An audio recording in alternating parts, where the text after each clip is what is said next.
तुला आयुष्यामध्ये इतरांना भेटण्यासाठी प्रतीक्षा करायची की तू एवढं मोठं व्हावस की जेणेकरून लोक तुला भेटण्यासाठी प्रतीक्षा करतील. आणि मला आज सांगायला खूप आनंद होतो, गेल्या काही वर्षापासून माझी ओळख फक्त आशू मुंडे म्हणून होतच नाही, आपले तुकाराम मुंडेचे मोठे भाऊ. मागावत की नाही लाज पण वाटत होती. हो, एका प्रियशीला प्रियकर 100 रुपये मागतोय. आज तुझी ओळख माझा भाऊ म्हणून आहे. त्यावेळेस मी डेप्युटी कलेक्टर होतो. तू असं काही कर की तुझ्यामुळे मी ओळखला जाईल. आता तो आयत झाला आणि सुरुवातीला दे धनाधन, मला चिंता वाटायची, आजही वाटते. ज्या वेळेस चिंता वाटते त्यावेळेस मला शिवछत्रपती शिवाजी महाराज आठवतात. कुटुंब एकसंग ठेवण्यासाठी माझ्या पत्नीचा फार मोठा वाटा आहे.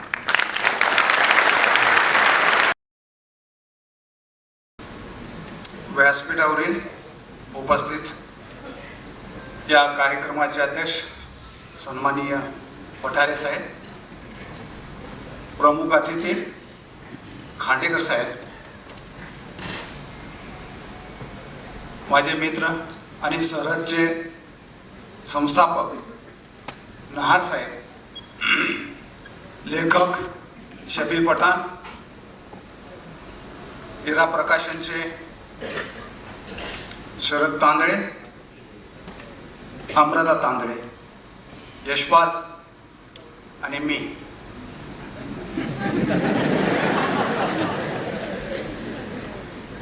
सॉरी, तुकारामचे मित्र गायकवाड साहेब,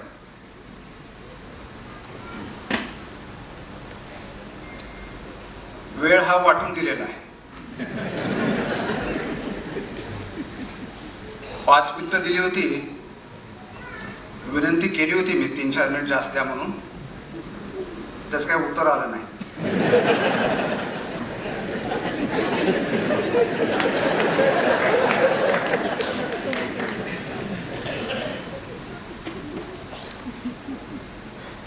त्यांना म्हटलं थोडं 2-3 मिनिट इकडे तिकडे जमतं का ते बघा. अजिबात जमणार नाही. शेवटी संयोजक ठरवणार ना, कार्यक्रम कोणाचा आहे, पुस्तक कोणावर आहे. म्हटलं थोडीफार भेसळ होते का ते बघा.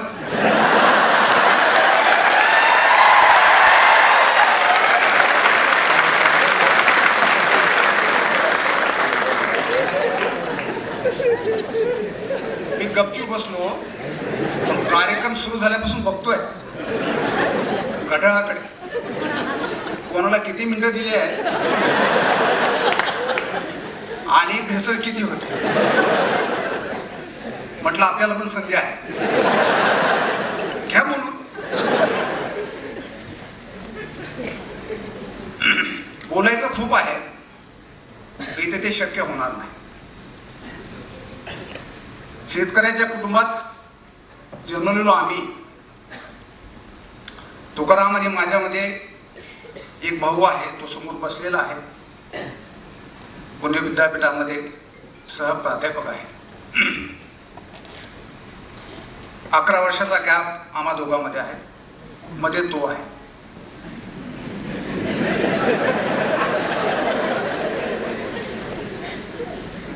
कधी कधी होते त्याची खिचडी, पण तो सुरक्षित आहे. वडिलांनी शाळेत घातलं, जिल्हा परिषद 7वी पर्यंत ठीक चाललं होतं, पण तो 8वी ते 10वी गणित आणि इंग्लिश ह्या विषयाला शिक्षकच नव्हते. अशा परिस्थितीमध्ये पास होणं हे फार मोठं काम होतं. स्वतः अभ्यास करून पास झालो, बीडला गेलो, 11वी सायन्स, नंतर 1 वर्षाचा गॅप पुस्तकात आहे. शेतीत काम केलं, परत गेलो, ग्रॅज्युएशन केलं, औरंगाबादला गेलो. आत्ताचं संभाजीनगर, औरंगाबाद या अर्थाने वापरतो, त्यावेळेस त्या शहराचं नाव औरंगाबाद होतं. कहाणी फार मोठी आहे.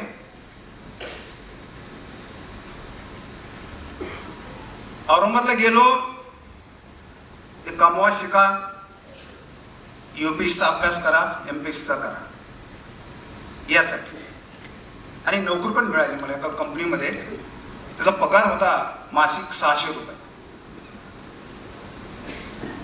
15 दिवस नोकरी केली, विचार केला मी पुढचा, आणि 2-3 प्रश्न स्वतःला विचारले. आपल्याला नोकरी का करायची आहे? त्याची उत्तरं 2 होती. एक, स्वतःचा खर्च भागवणे, आणि दुसरा जो होता त्याचा मी हमेशा विचार केला, तो होता आईवडिलांना मदत करणे.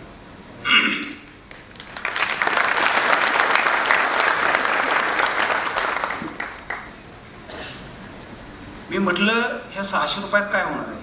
फार फार तर माझा खर्च भागेल, आईवडिलांना मदत करता येणार नाही. मग सोडून द्या. मी 15 दिवस केली आणि नंतर नोकरी सोडून दिली. मला पगार 306 रुपये मिळाला. नंतर मला गरवारे कंपनीमध्ये केमिस्टची नोकरी मिळाली, 1200 रुपये पगाराची. माझे मित्र ज्यांच्याबरोबर मी राहायचो औरंगाबादमध्ये, दुर्दैवाने त्याचे 2 मित्रांचं निधन झालं. एक आहेत, ते असे जाम खुश झाले. त्यावेळेस बजाज आणि तुमचं गरवारे, औरंगाबादमध्ये ह्या 2 कंपन्यामध्ये नोकरी मिळणं म्हणजे IAS झाल्यासारखं असायचं. पण मला त्याचा आनंद नाही झाला. मी 8 दिवस वेळ मागून घेतला, विचार केला. मी 30 वर्षांतर 40 वर्षांतर काय असेल, ही जर नोकरी स्वीकारली तर काय असेल? तुम्हाला अंधार दिसला, आणि तिथे पण मी जॉईन झालो नाही. म्हटलं अभ्यास करूयात. अभ्यास सुरू केला. UPSC करत होतो, आणि MPSC ग्रॅज्युएशन झाल्याच एकदा दिली होती. प्रश्नपत्रिका कशी असायची? आता प्रश्नपत्रिका बाहेर येतात.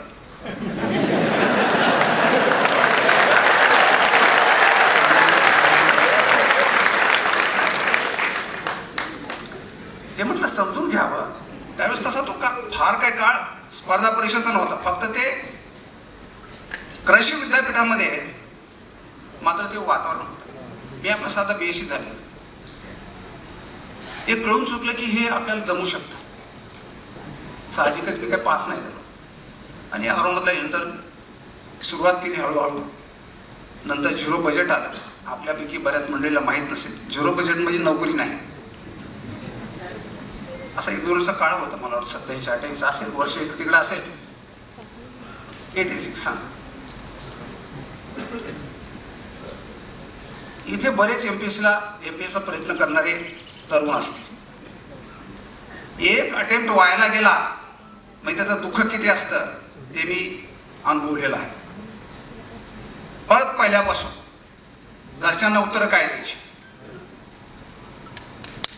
तयारी करत असताना सुरुवात झाली. आणि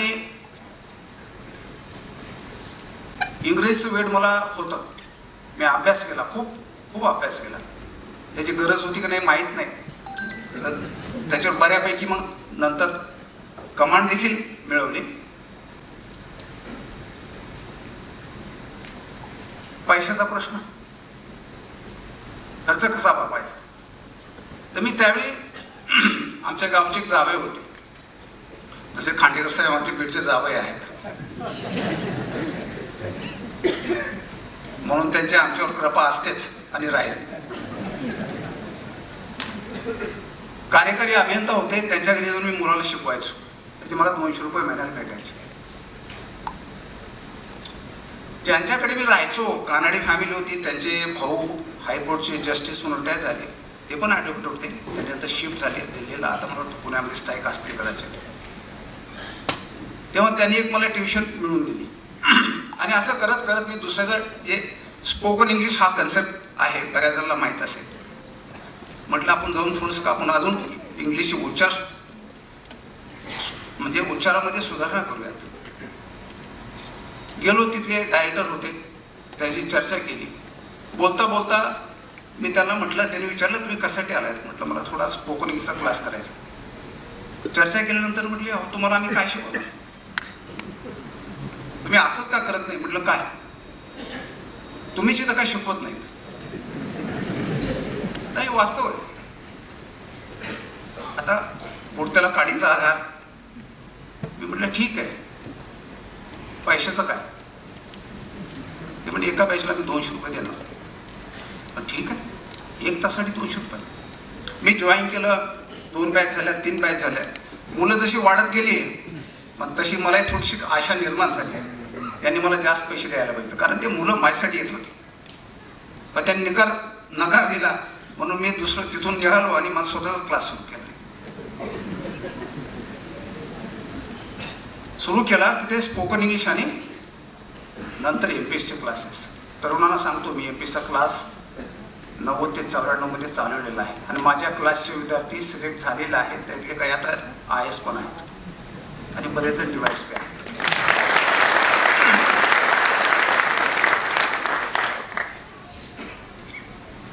पण जसं मी आता इथे, मला असं एका ठिकाणी उभारून बोलायची सवय नाहीये.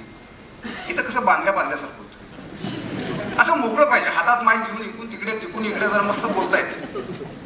यशपालला विचारलं कॉर्डलेस माईक आहे का? तशी काही व्यवस्था नाही. म्हटलं ठीक. क्लासेस सुरू झाले आणि माझी विद्यार्थिनी जी की माझी आता पत्नी आहे ती समोर बसलेली आहे.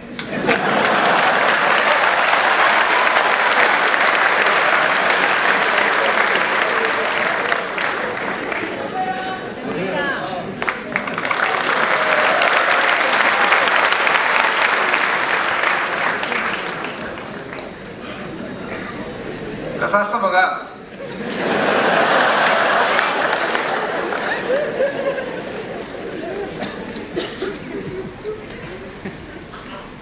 ज्यावेळेस आमच्या ह्या गुप्त गोष्टीला सुरुवात झाली आणि नंतर तुकारामला मी औरंगाबादला घेऊन आलो 10वी साठी. परिस्थिती फार नाजूक होती.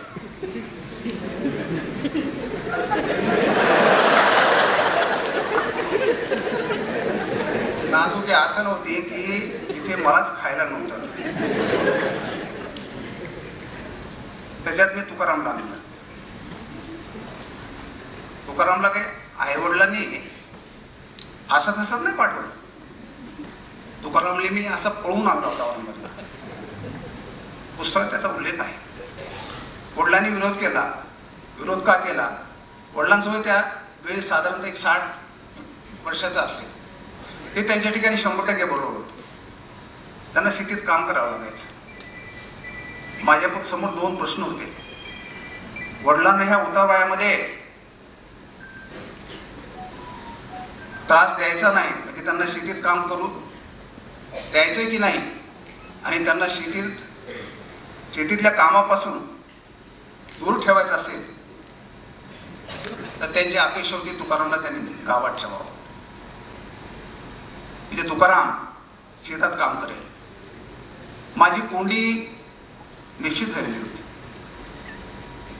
पण मी फार पुढचं पाहून निर्णय घेतो. जसा की एका नोकरीच्या वेळी मी 30 वर्ष पुढे पाहिले तर मला ते कळून चुकलं की भावनात्मक निर्णय घेऊन चालणार नाही. हे आपण हमेशा लक्षात ठेवलं पाहिजे. आपले निर्णय हे फॅक्ट बेस्ड पाहिजेत. ते निर्णय करेक्ट होण्याची जास्तीत जास्त शक्यता असते. इम्पल्सिव्ह डिसिजन्स हे 99% चुकतात. आणि मी ठरवलं, आईला कल्पना दिली, कारण आईला सांगणं आवश्यक होतं. वडिलांना काही सांगितलं नाही. सकाळी उठून गावात बस यायची, त्याला रात्री सांगितलं, त्याला त्याची कल्पना पण नव्हती. आणि त्याला मी औरंगाबादला घेऊन गेलो. आता त्याला काय माहिती, त्याला वाटलं असेल की भाऊ औरंगाबादला आहे म्हणजे मस्त असेल, मोठं शहर आहे. एका रूममध्ये आम्ही अगोदर 3 जण असायचो. माझ्या गावातले 2, सुनील माने, सुनील इथे आलेला आहे, विलास मुंडे, आम्ही 3. 10x10ची रूम असेल, त्यांची परिस्थिती चांगली होती. हाल वाईट होते ते माझी होते. आमचा नॉर्मल आहार केळी आणि फरसाण. कारण बाकी जेवायला पुरेसे पैसे नसायचे म्हणून केळी त्यावेळेस मला वाटतं 1-1.5 रुपये डझन असतील, फार फार तर 2 डझन. केळी खाऊन खाऊन किती खाणार? 2, 3, 4, 5, 6 खाणार किती? म्हणजे 50 पैसे किंवा 75 पैसे, फार फार तर 1 रुपया. याच्यात तुमचं पोट भरायचं. आणि थोडं तिखट म्हणून फरसाण. आता फरसाण खाणं पण बंद केलंय.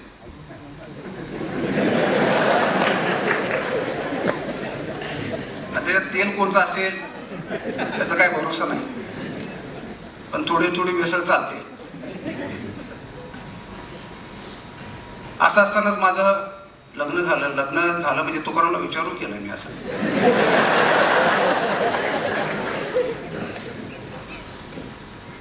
तो प्रताप मी केलाच, पण नुसतं लग्न नाही केलं. ही 90ची गोष्ट आहे खांडेकर सर. त्या काळी मी आंतरजातीय विवाह केला.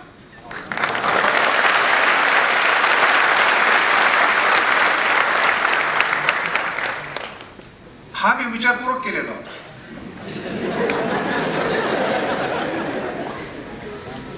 आणि माझ्या बायकोला मी पूर्ण कल्पना दिली होती.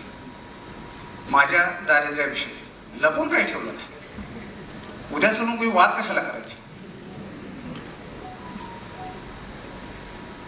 कसं असतं की ती चांगल्या घरातली, तिचे वडील बँकेमध्ये चांगल्या पदावर काम करत होते. ती लहानाची मोठी औरंगाबादमध्येच झाली. मी आपला गावाकडून आलेला. आता तिनं माझ्याकडे काय पाहिलं माहीत नाही. लग्नाच्या अगोदर मी तिला 100 रुपये पण मागितले होते.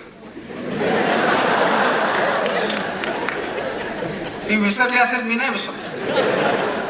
SB कॉलेजच्या ग्राउंडच्या बाजूला आठवड्या बसलो.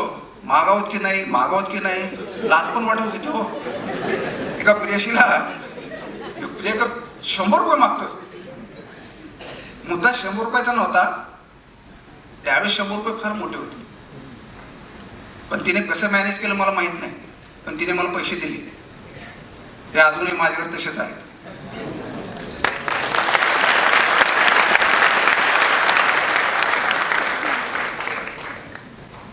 मित्र, मला सांगायला अभिमान वाटतो त्या आतापर्यंतच्या आयुष्यामध्ये कुटुंब एकसंग ठेवण्यासाठी माझ्या पत्नीचा फार मोठा वाटा आहे.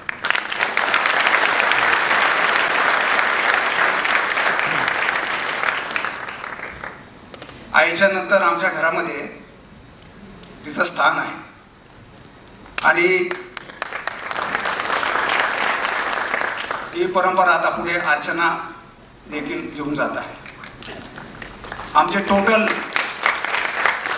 आमच्या जॉईंट फॅमिलीमध्ये एकूण 9 सदस्य आहेत. आणि हीच परंपरा आमच्या पुढच्या पिढीने न्यावी अशी आमची इच्छा आहे. अशा धावपळीमध्ये तुकारामचे हाल व्हायचे, खायला प्यायला भेटायचं नाही. आता मलाच नाही तर त्याला तर कुठून भेटणार ना. आणि त्याच्यात लग्न केलं. उपासमार आम्ही तिघाची व्हायची कधी कधी. पण मला कधी कधी वाटायचं आपण हे केलंय ते बरोबर आहे की चूक आहे. उत्तर नकारात्मक म्हणजे असे निगेटिव्ह असायची. कारण माझं ठीक आहे, तुकारामचं पण ठीक आहे, बायकोचं काय. ती तर चांगल्या घरातली होती, पण तिने कधी तक्रार केली नाही. आणि आम्हाला सर्वांना तिने व्यवस्थित सांभाळलं. अशा जीवनामध्ये अभ्यास करत असताना तुकारामला थोडा विचारपूर्वक 10वी नंतर 11वी 12वी सायन्सला टाकलं. त्याचंही कारण होतं UPSCसाठी सायन्सचा बेस असायला पाहिजे. नंतर BA ते करायचंच होतं. कदाचित त्याचा इंजिनिअरिंग किंवा मेडिकल नंबर लागलाही असता. त्याचा ग्रुप काहीतरी 88% होतं, पण लागला असता किंवा नसता लागला. बॉन्डेड कुठतरी होता, पण आम्ही त्या आज पण भरला नाही. कारण त्या दिशेने जायचंच नव्हतं, ठरवलंच होतं. तुकाराम मी IAS व्हायलाच पाहिजे. आणि BA ला घातल्यानंतर त्याला सांगितलं की तुझी UPSC आता सुरू झाली आहे. त्याला मी दिशा दाखवली. तुम्ही फक्त दिशा दाखवू शकता आणि त्या दिशेचे फायदे तोटे सांगू शकता आणि त्या दिशेनं आणि त्या गतीनं कोणत्या गतीनं चालला म्हणजे केव्हा तुम्ही तिथे पोहोचाल हे एवढं सांगू शकता. बाकी त्या व्यक्तीला ठरवायचं असतं चालायचं की पळायचं, त्या त्या व्यक्तीवरती असतं. मी त्याला एवढंच काम केलं. त्याच्यात चढ उतार जे असतात प्री प्लान तयार होता. चढ उतार असतात त्या चढ उतारामध्ये तो प्री पटकन पास झाला, नंतर सेकंड अटेम्प्टला मेन पण पास झाला. इंटरव्ह्यूमध्ये त्याचे त्यावेळेस मार्क्स फार कमी होते, सिलेक्शन काही झालं नाही. स्पर्धा परीक्षेमध्ये हे एक फार वाईट असतं. वाईट हा शब्द कितपत योग्य मला माहीत नाही, पण हा एक संक्रमणाचा काळ असतो. या स्पर्धा परीक्षेमध्ये जे शेवटपर्यंत फाईट करतात तेच यशस्वी होतात.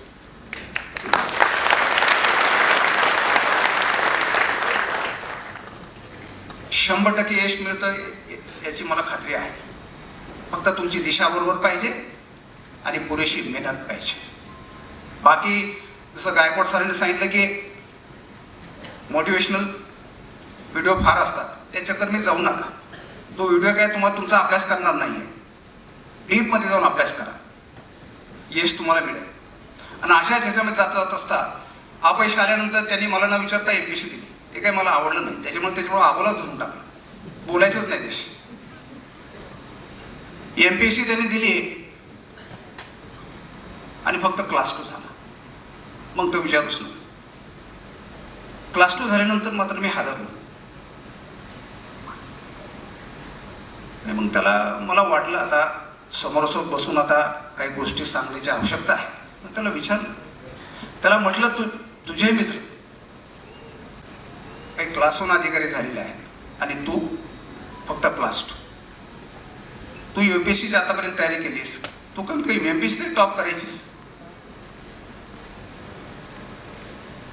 उस्ताद हा विषय आलेला आहे पण फार महत्त्वाचा आहे म्हणून सांगतो. त्याला एक वाक्य मी बोललो, म्हणजे ते वास्तव त्याच्या डोळ्यासमोर मी आणून दिलं. त्याला मी म्हणालो, ज्यावेळेस तू तुझ्या मित्रांना भविष्यामध्ये भेटायचं असेल कालांतराने, त्यावेळेस तुला त्यांना भेटण्यासाठी कदाचित वेटिंग करावी लागेल आणि ते कदाचित तुला भेटू शकणार नाहीत. तुला आयुष्यामध्ये इतरांना भेटण्यासाठी प्रतीक्षा करायची की तू एवढं मोठं व्हावंस की जेणेकरून लोक तुला भेटण्यासाठी प्रतीक्षा करतील.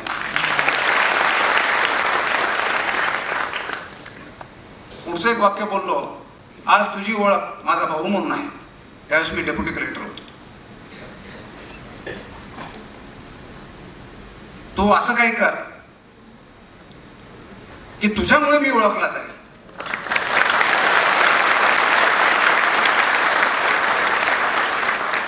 आणि लोक म्हणतील, हे बघा तुकाराम मुंडेचे भाऊ. आणि मला आज सांगायला खूप आनंद होतो, गेल्या काही वर्षापासून माझी ओळख फक्त अशोक मुंडे म्हणून होतच नाही, आपले तुकाराम मुंडेचे मोठे भाऊ. आता याच्यापेक्षा मोठा आनंद काय असू शकतो.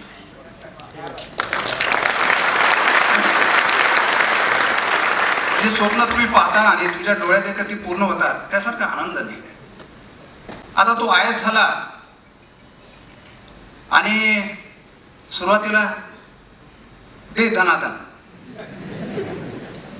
मला चिंता वाटायची, आजही वाटते. ज्या वेळेस चिंता वाटते त्यावेळेस मला शिवछत्रपती शिवाजी महाराज आठवतात.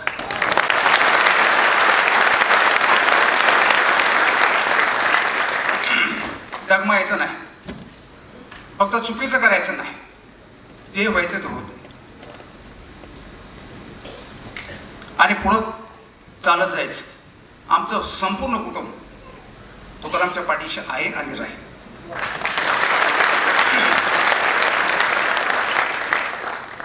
2-3 प्रसंग सांगतो आणि थांबतो, कारण भेसळ खूपच झाली आहे. मला एक तुकाराम जॉईन झाला त्यावेळेस मला 10-11 वर्षाचा अनुभव होता.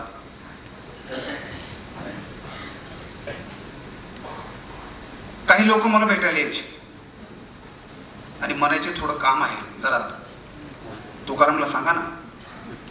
म्हटलं कसं काम आहे? खरं आहे का? हो खरं आहे. मला तुम्ही जो भेटला तरी होतंय तुमचं काम, सांगायची गरज नाही.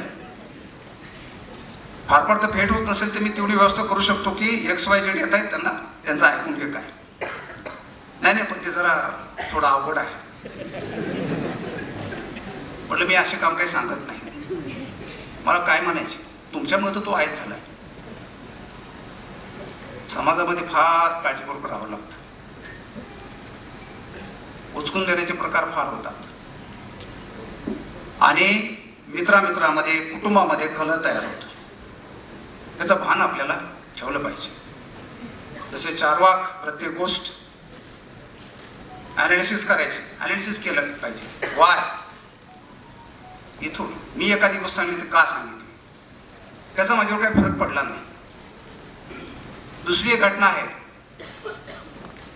आता ते नंतर माझे मित्र होते. तुकाराम त्यावेळेस नवी मुंबईला कमिशनर होता. नंतर ते केंद्रामध्ये राज्यमंत्री पण झाले. त्यांचे मित्र होते मुंबईला एक बिल्डर. त्याचं काहीतरी 20 कोटीचं काम तुकारामने रद्द करून टाकलं होतं. मला त्यांचा फोन आला, जरा काम आहे. म्हटलं ठीक आहे. त्यावेळेस मी मुंबईतच होतो. मंत्रालयात या मला येतो. गेलो, त्याने ओळख करून दिली, हे माझे मित्र असतात. जरा थोडं तुकारामला सांगता येईल का? म्हटलं काय, हे असं असं काम आहे आणि हे रद्द झालं आहे.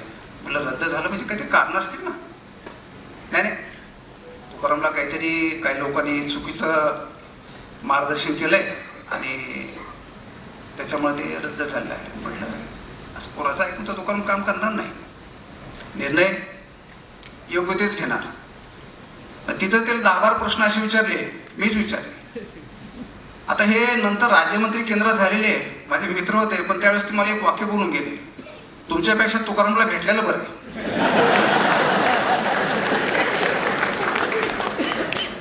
आता आपण ठरवलं पाहिजे, ठरवता यायला पाहिजे काय सांगायचं आणि काय नाही. मला माहिती आहे तुकाराम काय करतो ते, मला पक्का माहिती. चुकीचं काही करणार नाही आणि ते चुकीचं असल्यामुळे हे लोक माझ्याकडे येतात. एकाही तास सांगितलं की तुमचा काय उपयोग? आमचं एक काम करत नाही आणि तुम्ही आयएस झालात काय आणि डेप्युटी कलेक्टर झालात, उपयोग काय आम्हाला?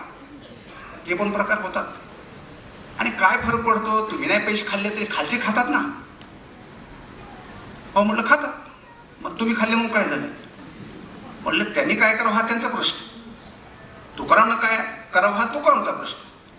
दुसरे काय करतात मग त्यांच्या मार्गाने जायलाच पाहिजे का? हे आंधळेपणानं चालणार नाही. अशी गंमत आहे. पण तुकाराम होणं एवढं सोपं नाही, एवढं मी सांगतो.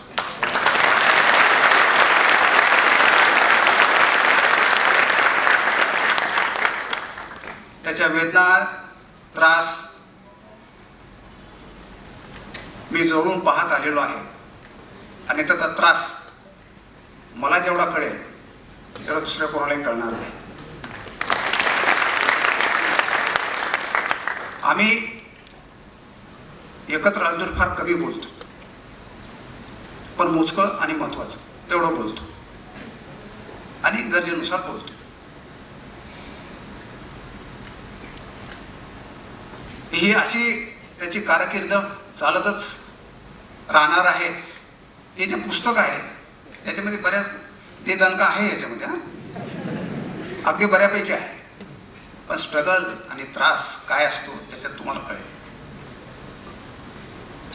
या पुस्तक वाचून आपणही त्याच्या हळूहळू पाठीमागे जाण्याचा प्रयत्न करावा आणि शफी पठाण, इरा प्रकाशनचे,